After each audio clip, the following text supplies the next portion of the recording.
కీర్తనలు 18వ అధ్యాయం 30వ వచనం నుంచి. దేవుడు యథార్థవంతుడు, యెహోవా వాక్కు నిర్మలము, తన శరణు తెచ్చు వారికి అందరికీ ఆయన కేడుము.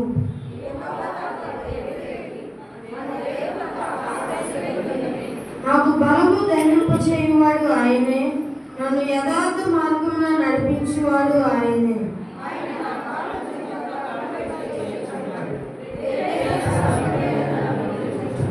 నా చేతులకు యుద్ధము చేయి నేర్పువాడు ఆయనే, నా బాహువులు ఇత్తడి విల్లును ఎక్కుపెట్టును.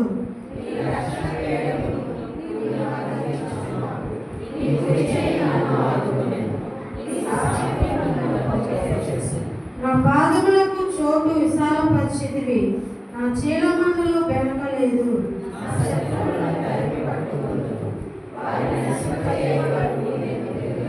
వారు నా పాదముల క్రింద పడుదురు, వారు లేవలేకపోవునట్లు నేను వారిని అనగదొక్కుదును.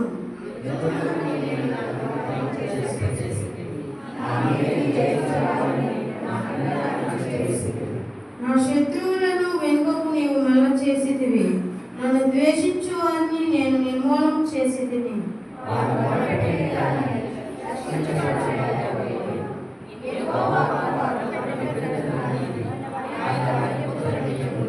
అప్పుడు గాలికి ఎగురు ధూళి వలె నేను వారిని పొడిగా కొట్టితిని.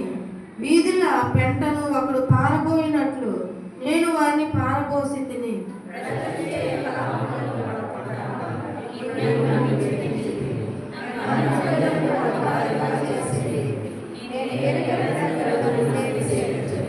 నా మాట చెవిని పడగానే వారు నాకు విధేయులు అగుదురు, అన్యులు నాకు లోబడినట్లు నటించుదురు.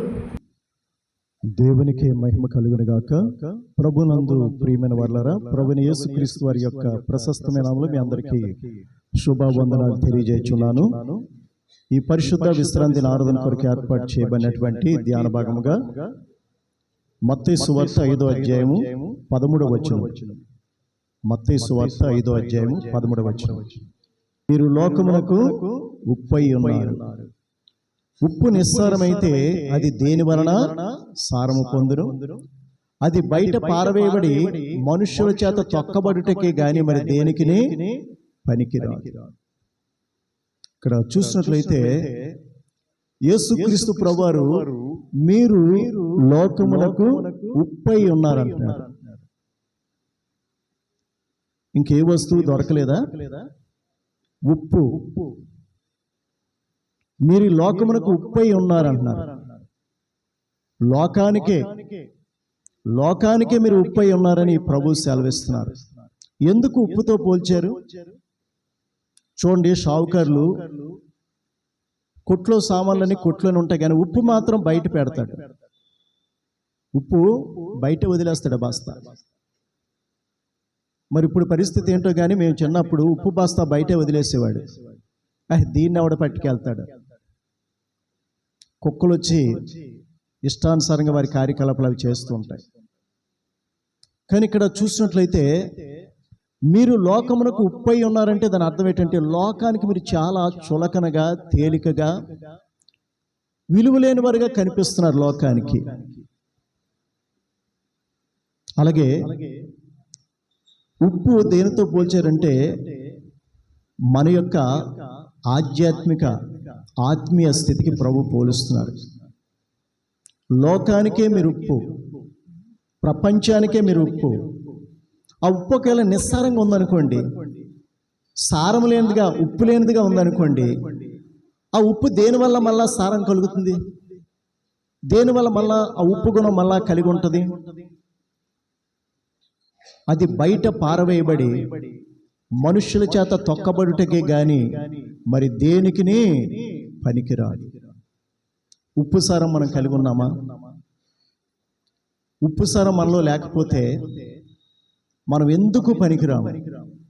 బయట పారవేయబడతామంట, మనుషులందరి చేత త్రొక్కబడతాం. కాబట్టి ఉప్పులో ఉన్న మంచి గుణాలు ఏంటి?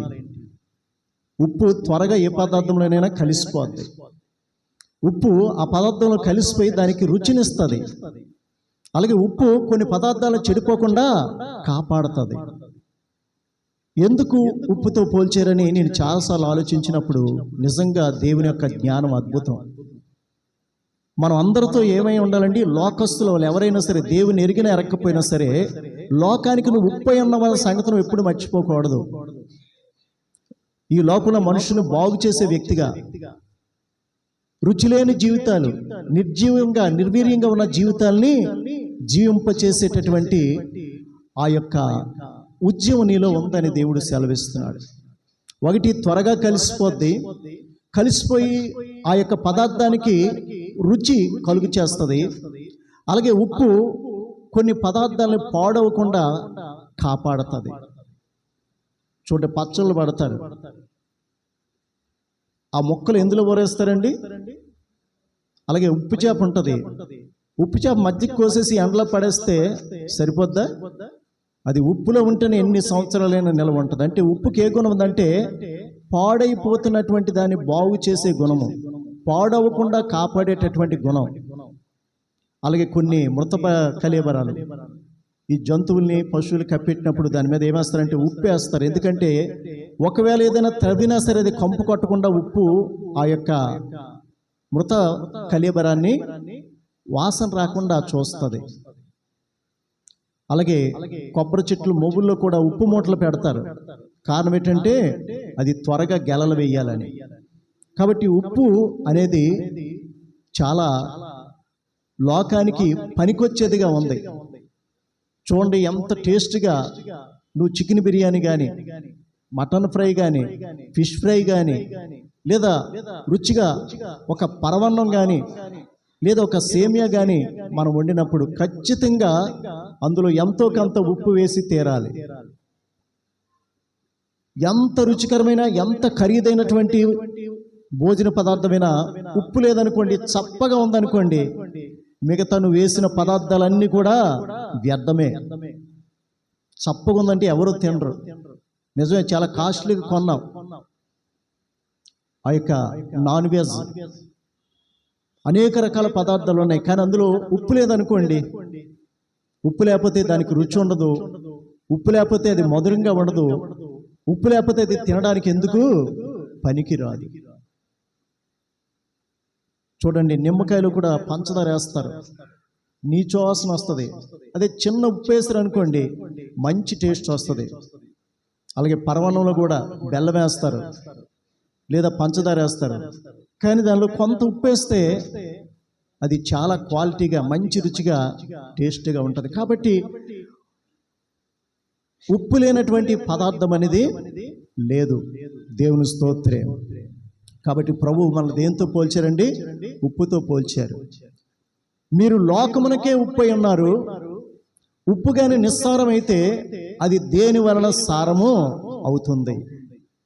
లోకానికే, ప్రపంచానికే మనమట సమాధానం ఇచ్చేవారిగా, అలాగే నిర్జీవమైన నిర్వీర్యమైన జీవితాన్ని బాగు చేసేవారంగా, వారి జీవితాలను రుచికరంగా మార్చేవారంగా, వారి జీవితాలు పాడైపోకుండా నువ్వు కాపాడే వ్యక్తిగా, రక్షించే వ్యక్తిగా, సంరక్షించే వ్యక్తిగా నువ్వు ఉన్నావని దేవుడు మనతో చెప్తున్నాడు. మీరంటే ఎవరండి? లోకానుసారులతో చెప్తున్నారా?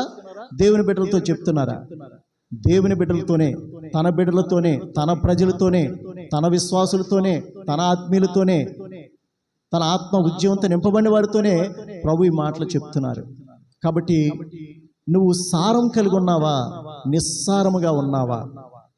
ఒకవేళ నిస్సారంగా ఉంటే దేని వల్ల నువ్వు సారం అవుతావు? అది నిస్సారమైతే, ఉప్పు గుణం లేనట్లయితే, అందరితో కలిసిపోయేటటువంటి సమాధానం కలిగించే జీవితం నీలో లేకపోతే, ఎదుటివారి జీవితాన్ని రుచికరంగా మార్చే స్థితి నీలో లేకపోతే, ఎదుటివారి జీవితాన్ని బాగు చేసి సరిచేసి వారిని ఒక మంచి జీవము కలిగినటువంటి మార్గంలో నడిపించే స్థితి నీలో లేకపోతే నీ జీవితము వ్యర్థమని దేవుడు సెలవిస్తున్నాడు. నువ్వు మారు మనసు పొందిన, నీ పాపాలు ఒప్పుకొని విడిచిపెట్టిన, యేసుక్రీస్తు ప్రభువును నువ్వు సొంత రక్షకుడిగా అంగీకరించిన, నీ జీవితంలో ప్రభువుని ఆహ్వానించిన, దానివల్ల ఎటువంటి ప్రయోజనము లేదు. ఎలా ఉంటుందటండి? అది బయట పారవేయబడి, పనికిరాని వాటిని ఏం చేస్తామండి?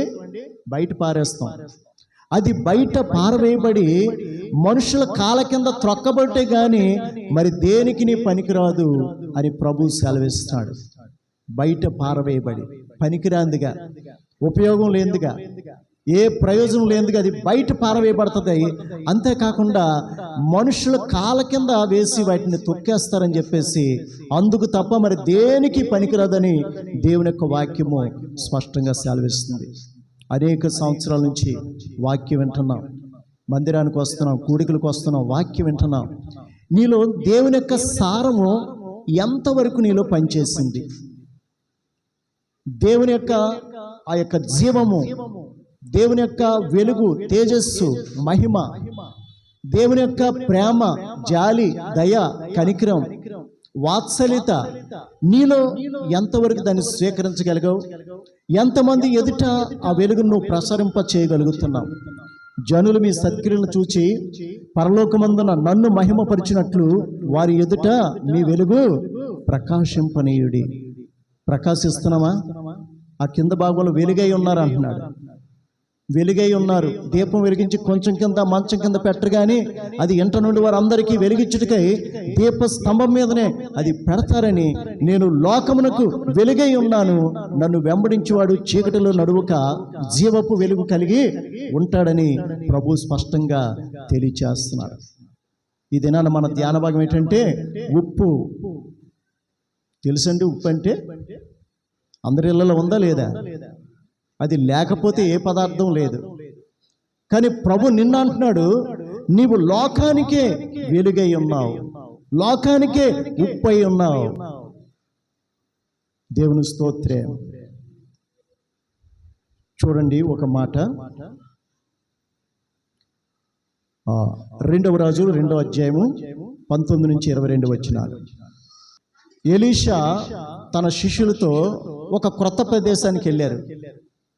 అక్కడికి వెళ్ళిన తర్వాత అక్కడున్న తన శిష్యులు, తన ప్రజలు అంటున్నారు, ఏలినవాడ నీకు ఏలినవాడ ఈ పట్టణమున్న చోటు రమ్యమైనది. జాగ్రత్త వినండి. ఆ పట్టణం ఎలాగుందటండి? చాలా రమ్యంగా, చాలా సౌందర్యంగా, చాలా అందంగా ఉందంట. కనబడుచున్నది కానీ నీళ్లు మంచివి కాదు. పట్టణం చాలా గొప్పగా ఉంది, పేరు గొప్ప, ఊరు దెబ్బలాగా ఉందన్నమాట. పేరేమో చాలా గొప్పగా ఉంది కానీ ఊరు ఎలాగుందండి? దెబ్బలాగా ఉంది. ఎంత గొప్ప పట్టణమైనా, ఎంత సుందరమైన, ఎంత సౌందర్యమైనటువంటి అందమైన పట్టణమైన అక్కడ ఏమి లేవటండి? నీరు మంచిది కాదు. నీళ్లు లేవు. చేదు నీళ్ళు, విషపు నీళ్ళు, వగరు నీళ్ళు, ఉప్పు నీళ్ళు పనికొస్తాయా అని చెప్తున్నారు. అందుచేత భూమియు నిస్సారమై ఉన్నదని ఎలీషాతో అనగా, నీళ్లు పాడైపోవడం వల్ల, నీళ్లు బాగోకపోవడం వల్ల భూమి కూడా ఎలాగుందటండి? భూమి నిస్సారమైపోయింది, సారం లేనిది అయిపోయింది. చూడండి, సముద్రం ఒడ్డున ఎలా ఉంటుందండి పరిస్థితి? సముద్రం నీరు దేనికైనా పనికొస్తాయా? ఉప్పు మళ్ళు కట్టి ఉప్పు తయారు చేస్తారు, ఉప్పు చేయడానికి పనికొస్తాయి. అలాగే ఉప్పు చేపల్ని ఆ ఉప్పు మడిలో వేసి ఆరబెట్టడానికి పనిచేస్తాయి. కాబట్టి ఇక్కడ ఆ పట్టణం ఉన్న చోటికి ఎలీషా వచ్చినప్పుడు అక్కడ ఉన్న ప్రజలు, తను నమ్మిన విశ్వాసులు, ఏలినవాడ ఈ పట్టణం చాలా అందంగా ఉంది, చాలా సౌందర్యంగా ఉంది, కానీ ఇక్కడ ఉన్న నీళ్లు మంచివి కాదు. కాబట్టి భూమి కూడా ఏమైపోయిందంటే నిస్సారమైపోయింది, నిస్సారమైపోయింది. సారం లేనిదిగా, ఎందుకు పనికిరాందిగా, ఫలించందిగా, ఏమాత్రం ప్రయోజనం లేనిదిగా ఈ భూమి ఆ విధంగా అయిపోయిందని ఎలీషాతో చెప్పినప్పుడు అతడు ఏం చెప్పాడంటే 20వ వచనంలో, అతడు క్రొత్త పాత్రలో ఉప్పు వేసి నా యొద్దకు తీసుకుని రండని వారితో చెప్పాను. వారు దాన్ని తీసుకుని రాగా అతడు ఆ నీటి ఊట యొద్దకు పోయి అందులో ఉప్పు వేసి, యెహోవా సెలవిచ్చినది ఏమనగా, ఈ నీటిని నేను బాగు చేసి ఉన్నాను గనుక ఇక దీని వలన మరణము కలగకపోవును, భూమియు నిస్సారముగా ఉండదు అనెను. కాబట్టి నేటి వరకు ఎలీషా చెప్పిన మాట చొప్పున ఆ నీరు మంచిదై ఉన్నది, ఆ నీరు మంచిదై ఉన్నది. యేసుప్రభు యొక్క అంజూరపు చెట్టు దగ్గరికి వచ్చారు. చెట్టు చాలా పచ్చగా ఉంది, చెట్టు నిండా పుష్టిగా ఆకులు ఉన్నాయి. కానీ ఆకులు తడిని చూస్తే ఒక్క ఫలము కూడా లేదు. ఆకులు తప్ప అందులో ఫలాలేమీ లేవు. అలాగే ఎలీషా తన శిష్యులతో ఒక క్రొత్త ప్రదేశానికి వచ్చారు. వచ్చినప్పుడు అక్కడ ఉన్న ప్రజలు అంటున్నారు, ఏలినవాడ ఈ పట్టణం చాలా అందమైనది, చాలా సౌందర్యమైనది, చాలా కన్నులకింపుగా ఉంది, కానీ ఇక్కడ ఉన్న నీరు మంచిది కాదు. నీరు మంచిది కాకపోబట్టి ఈ యొక్క భూమి కూడా నిస్సత్తువుగా నిస్సారంగా ఎందుకు పనికిరాని బీడు భూమిగా ఉంది. ఏ ఫలాలు ఈ స్థలంలో ఫలించవు. అప్పుడు ఎలీషా ఏం చెప్పాడండి, ఒక కొత్త పాత్ర తీసుకొని రండి, ఆ పాత్రలు ఉప్పేసి నా దగ్గరికి తీసుకొని రండి. అలాగ వారు చేసినప్పుడు ఆ కొత్త పాత్రలో ఉప్పుని తీసుకెళ్ళి ఆ ఊట దగ్గరికి వెళ్ళి ఆ ఊటలో అది వేసినట్లుగా చూస్తున్నాం. వెంటనే అది మధురమైన జలముగా మారిపోయినట్లుగా చూస్తున్నాం. నీరు మారింది, నీటితో పాటు భూమి యొక్క సారం కూడా మారిపోయింది. మళ్ళా సత్తువ కలిగినటువంటి భూమిగా మారిపోయింది. ఒక కొత్త పాత్రలు ఏంటండి, ఉప్పు.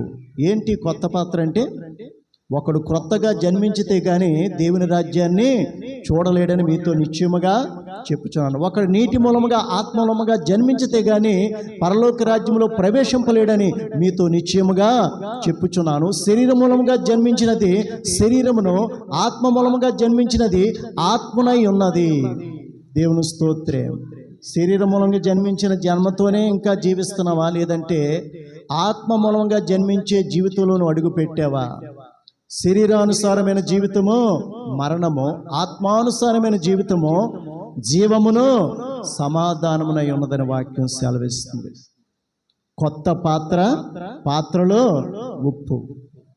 ఏంటి కొత్త పాత్ర? పాత పాత్ర పనికిరాదా? పనికిరాదు. ప్రభు చెప్తున్నాడు, క్రొత్త ద్రాక్ష రసము కొత్త తిత్తుల్లో నెయ్యాలి. పాత తిత్తుల్లో వేస్తే ఆ ద్రాక్ష రసము రోజు రోజుకి కూడా అది పొంగి పులిసి ఆ తిత్తుల్ని పాడు చేస్తుంది. కాబట్టి పాత తిత్తుల్లో క్రొత్త ద్రాక్ష రసం వేస్తే అది పిగిలిపోయి కారిపోద్ది, తిత్తులు పాడవుతాయి, ద్రాక్ష రసం కింద కారిపోద్దని ప్రభు సెలవిస్తున్నాడు. దేవుని స్తోత్రం. పాత బట్టకు కొత్త బట్ట మాసికి వేయకూడదు. వేస్తే చినిగి ఎక్కువైపోద్ది. అలాగే పాత బట్టతో కొత్త బట్ట కలవదు, వెలితిగా ఉంటుంది, అది చూడడానికి అసహ్యంగా ఉంటుంది అని చెప్పేసి ప్రభు చెప్తున్నాడు. కొత్త బట్టకి కొత్త బట్టే మాసికి వేయాలి, పాత బట్టకు పాత బట్టే మాసికి వేయాలి. దేవుని స్తోత్రం. ఇక్కడ కొత్త పాత్రగా ఉన్నామా, ఇంకా పాత పాత్రగా ఉన్నామా? అక్కడ నీరు శుద్ధి అవ్వాలంటే, భూమి సారవంతంగా మారాలంటే కొత్త పాత్రలో ఉప్పు వేసి తీసుకొని రమ్మని చెప్పాడు. అది ఆ ఉప్పు అందులో వేసినప్పుడు దేవుడు సెలవిచ్చాడట, ఇదిగో దేవుడు సెలవిచ్చిన ప్రకారం నేను చేస్తున్నాను, ఇక మీదట ఈ నీరు విషపు జలంగా ఉండదు, ప్రాణహానిగా ఉండదు, ఈ నీరు మధురంగా మారిపోద్ది, దానివల్ల భూమి కూడా సత్తువైపోద్ది అని చెప్పేసి ప్రవక్త అక్కడ దేవుడు చెప్పిన ప్రకారంగా ఆ యొక్క కార్యము చేసినప్పుడు అక్కడ మంచి నీరు, మధురమైన రుచికరమైన నీరు, అలాగే సత్తువు గల భూమిగా అది మారిపోయిందని దేవుని యొక్క వాక్యము సెలవిస్తుంది. దేవుని స్తోత్రం. కాబట్టి మనము లోకానికి ఉప్పుగా ఉన్నామా? లోకానికి ఉప్పుగా, లోకానికి వెలుగుగా మనం ఉన్నామో లేదో మళ్ళీ మనము పరిశీలన చేసుకోవాలి. ఉప్పుగా ఉండడం అంటే దాని అర్థం ఏంటి? ఉప్పు ప్రతి పదార్థంలో వెంటనే కలిసిపోద్ది, దీని సారాన్ని దానికి ఇస్తుంది. దీని సారం ఏంటండి? ఉప్పు గుణం. అవతల దాన్ని ఏం చేస్తుంది? ఉప్పు ఆ యొక్క టేస్ట్గా మారుస్తుంది. అందుకని చూడండి, మరి కొలస్సీ 4:6 ఒక మాట ఉంది, ఎదుటి వారికి మంచి ప్రత్యుత్తరం, మంచి సమాధానం, ఆదరణకరమైన, ఓదార్పకరమైన, కృపాసహితమైన, రుచిగల మాటలే మీరు మాట్లాడాలని చెప్తున్నాడు. దేవుని స్తోత్రం. మన మాటలు ఎలా ఉంటున్నాయండి? విషపు మాటలుగా ఉన్నాయా? మధురమైన రుచి కలిగినటువంటి ఎదుటివారికి క్షేమాభివృద్ధి కలుగు చేసే విధంగా ఎల్లప్పుడూ కృపాసహితముగా రుచి కలదిగా ఉండే మాటలు మనం మాట్లాడుతున్నామా? ఎందుకంటే నీలో ఆయన ఉంటే ఆ విధంగా నీ నోటంటే మాటలు వస్తాయి. హృదయంలో ఏది నిండిపోతే దాన్ని బట్టి నీ నోరు మాట్లాడుతుంది. దేవుని స్తోత్రం. ఎలా ఉండాలట? కూరలో కానీ చారులో కానీ ఏదైనా పదార్థంలో ఉప్పు వేసినట్లుగా మీ యొక్క మాటలు ఎలా ఉండాలి? కృపాసహితంగా ఉండాలి, రుచికరంగా ఉండాలని దేవుని యొక్క వాక్యము సెలవిస్తుంది. మన మాటలు బట్టి ఎదుటివారు బాధపడుతున్నారా, గాయపరచబడుతున్నారా, దుఃఖపరచబడుతున్నారా? మన మాటలు బట్టి ఓదార్పు పొందుతున్నారా, నెమ్మది పొందుతున్నారా, సమాధానం పొందుతున్నారా, మన ప్రేమను పొందుతున్నారా లేదనేది మనం చాలా జాగ్రత్తగా మాట్లాడాలని దేవుని యొక్క వాక్యం సెలవిస్తుంది. అది ఎలా ఉండాలటండి? ఉప్పు వేసినట్లుగా. ఉప్పు ఎక్కువ వేసుకుంటామా, తక్కువ వేసుకుంటామా? రుచి వచ్చేటంత వరకు ఎలాగైతే ఉప్పు వేస్తామో అలాగే మన మాటలు కూడా సందర్భానుసారంగానే ఎల్లప్పుడూ రుచికరముగాను కృపాసహితముగాను ఎదుటివారికి మేలు కలిగే విధంగా, ఆదరణ కలిగే విధంగా, ఓదార్పు కలిగే విధంగా, నెమ్మది కలిగే విధంగా, సమాధానం కలిగే విధంగా మన మాటలు ఉండాలని, అది ఉప్పు వేసినట్లుగా ఉండాలని దేవుని యొక్క వాక్యము స్పష్టంగా సెలవిస్తుంది. దేవుని స్తోత్రం. ఇక్కడ చూడండి, ఆ యొక్క ఓట మధురమైన ఓటగా మారిపోయిందట. అంతకుముందేమో చేదు విషజలము లేదా ఉప్పుగా ఉన్న జలమేమో. ఎప్పుడైతే కొత్త పాత్రలో ఉప్పు వేశారో, కొత్త పాత్రలో ఉప్పు ఆ యొక్క స్థలంలో వేశారో, వెంటనే ఆ ఓట మధురంగా మారిపోయిందట. దేవుని స్తోత్రం. చూడండి, యోహాను సువార్త 4వ అధ్యాయము 13-14 వచనాలు. సమరయ స్త్రీతో అంటున్నారు, ఈ నీళ్లు త్రాగు ప్రతివాడు మరలా దప్పుకుంటాడు, నేనిచ్చే నీళ్లు త్రాగువాడు మన జీవితంలో ఇంకెన్నడను దప్పుకొనడు. ఎందుకంటే నేను వానికి ఇచ్చే నీళ్లు వాడిలో ఊరడి జీవజల ఊటగా ఉంటుందని ప్రభు సెలవిస్తున్నాడు. వాడిలో ఊరిడి నీటి బొగ్గగా ఉంటుందని ప్రభు సెలవిస్తున్నాడు. దేవుని స్తోత్రం. అలాగే ఇంకో మాట చూడండి, యోహాను సువార్త 7వ అధ్యాయము 37-38 వచనాలు. యోహాను సువార్త 7వ అధ్యాయము 37-38 వచనాలు చదవండి. మీలో ఎవరైనా దప్పుకున్నట్లయితే నా యొద్దకు రండి. ఏంటి దప్పికంటే? పాపం అనే దప్పిక, వ్యసనం అనే దప్పిక, బలహీనతలనే దప్పిక. ఎవడైనా దప్పుకున్నట్లయితే, వాడికి ఆ విషయంలో దాహం తీరకపోయినట్లయితే, అది వ్యభిచారం కావచ్చు, త్రావుడు కావచ్చు, మోసం కావచ్చు, అబద్ధం కావచ్చు, కొండేలు కావచ్చు, ఆ దప్పికతో నువ్వు తిరుగులాడుతావేమో, నా యొద్దకు రా, నేను ఇచ్చి నీళ్ళు నువ్వు త్రాగినట్లయితే మరి నువ్వెన్నడూ కూడా దప్పుకొనవు. నీవు దప్పుకొనకుండినట్లు నీలో ప్రవహించే జీవజల నదుల వలె, జీవజల ఓట వలె నేను నిన్ను చేస్తానని ప్రభువు సెలవిస్తున్నాడు. దేవుని స్తోత్రం. సామెతలు 14:27 చదవండి.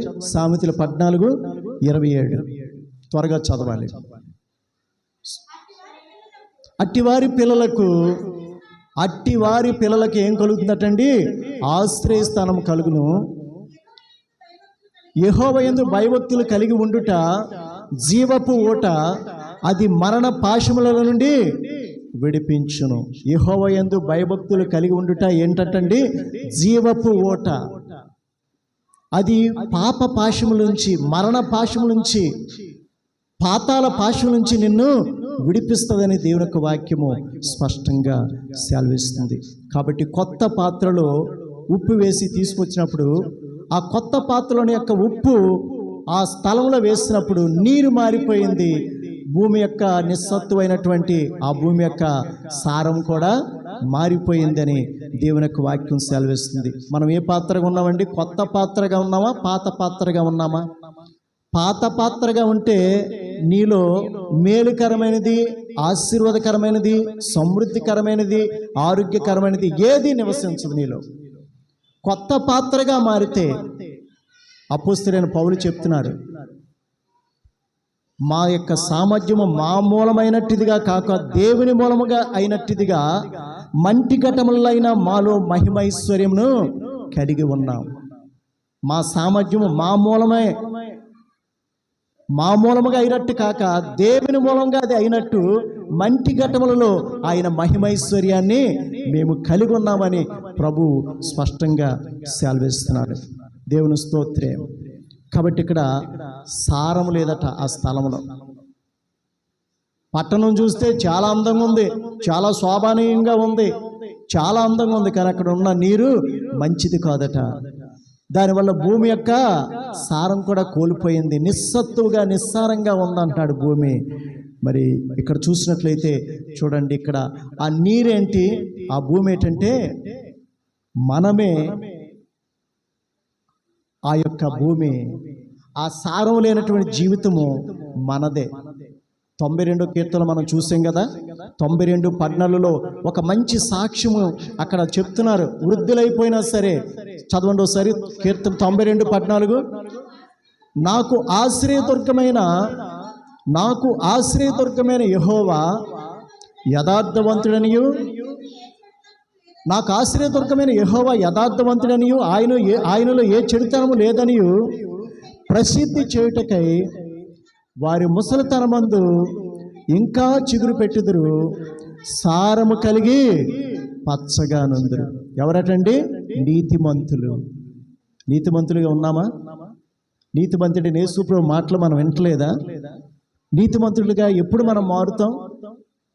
అవినీతి పరులుగానే, అక్రమకారులుగానే, అన్యాయస్తులుగానే ఈ లోకాన్ని విడిచిపెడితే పాతాళం మన కోసం నోరు తెలుసుకొని సిద్ధంగా ఉంది. నిత్య నరకాగ్నికి మనం గురైపోవాలి. కాబట్టి నీతిమంతులు ఖర్జూర వృక్షం వలె మొవ్వు వేయుదురు, లెబనోను మీద దేవదారు వృక్షం వలె వారు ఎదుగుదురు. వారు మన దేవుని యొక్క మందిరంలో నాటబడిన వారే ఆ దేవుని యొక్క ఆవరణలలో వర్ధిల్లుదురు. ఇప్పటి నుంచి చదవాలి. నాకు ఆశ్రయదుర్గమైన యెహోవా యథార్థవంతుడనియు, ఆయన యొద్ద ఏ చెడుతనము లేదనియు ప్రసిద్ధి చేయుటకై వారు ముసలితనమందు ఇంకా చిగురు పెట్టుచుందురు, సారము కలిగి పచ్చగా నుందురు. ఇప్పుడు మన వయసు ఎంత అండి?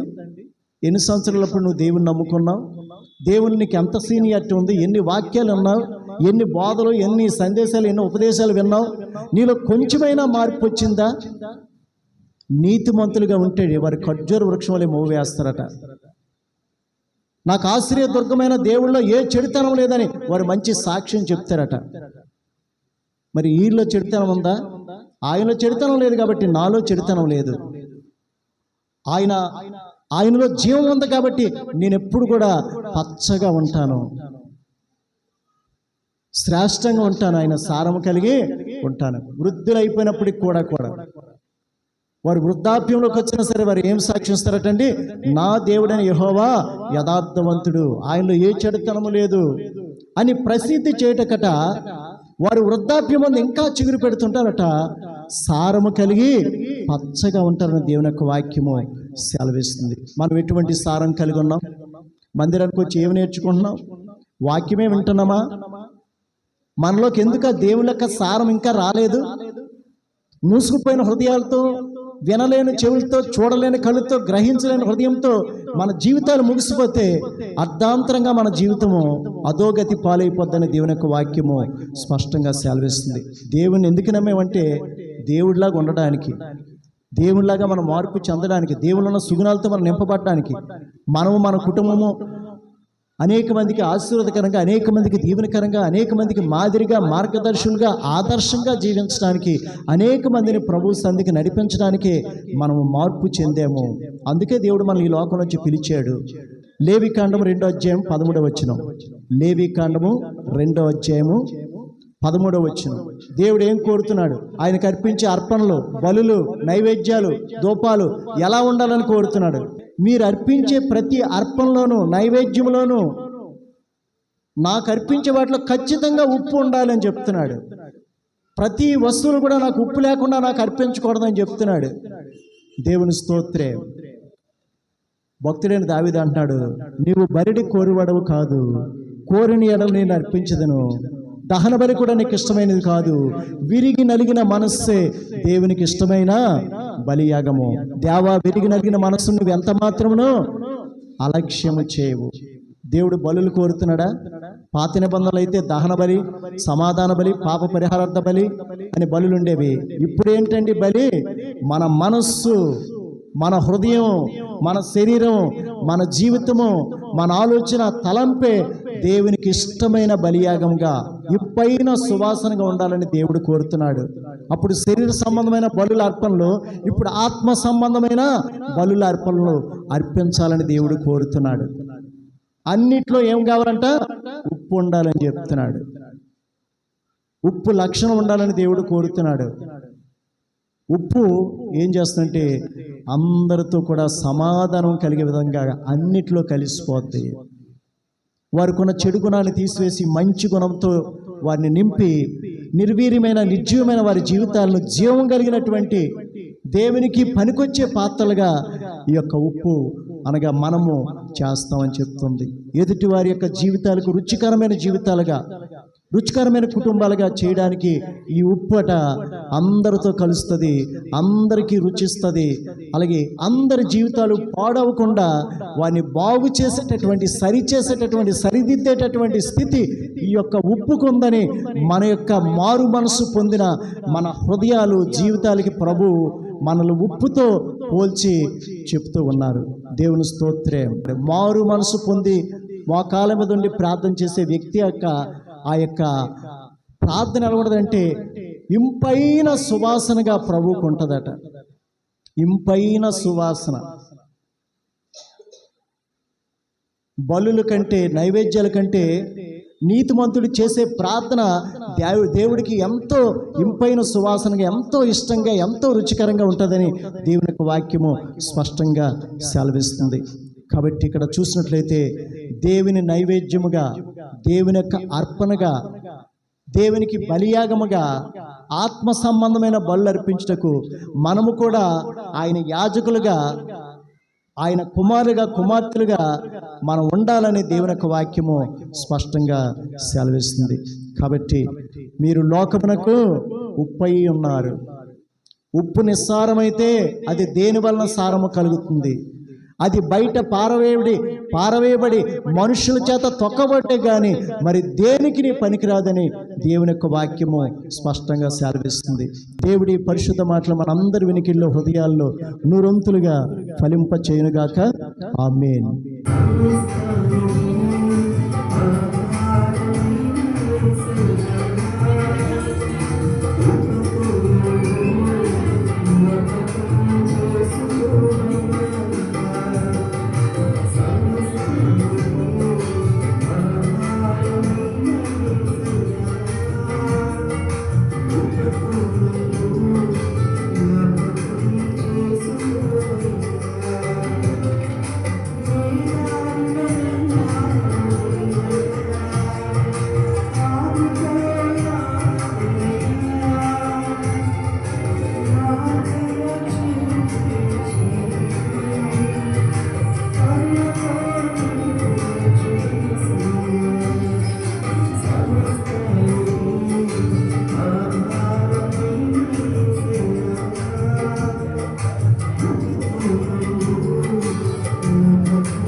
మహిమపరచబడినాక నీ రాజ్యము వచ్చుగాక నీ చిత్తము పర్వతమందు నెరవేరినట్లు భూమి మీద నెరవేరుగాక మనకు ఆహారాన్ని మనకు దయచేయము మరణిస్తుని క్షమించిన ప్రకారం నలుగురు క్షమించుము మనము శ్రోత నుండి ప్రకారం దృష్టించి పట్టించు ఎందుకంటే రాజ్యము బలము మహిమ నిరంతరమైన తండ్రి ఆమేన్. యెహోవాని మన ఆశ్రయించి మిమ్మల్ని కాపాడును గాక. యేసుక్రీస్తు ప్రభువు తమ సన్నిధిని మీద ప్రకాశింపజేసి మిమ్మల్ని కరుణించును గాక. పరిశుద్ధాత్మ దేవుడు తమ సన్నిధిని మీద వదిలింపజేసి మీకు సమాధానము కలుగు చేయును గాక. ఆమేన్ ఆమేన్ ఆమేన్.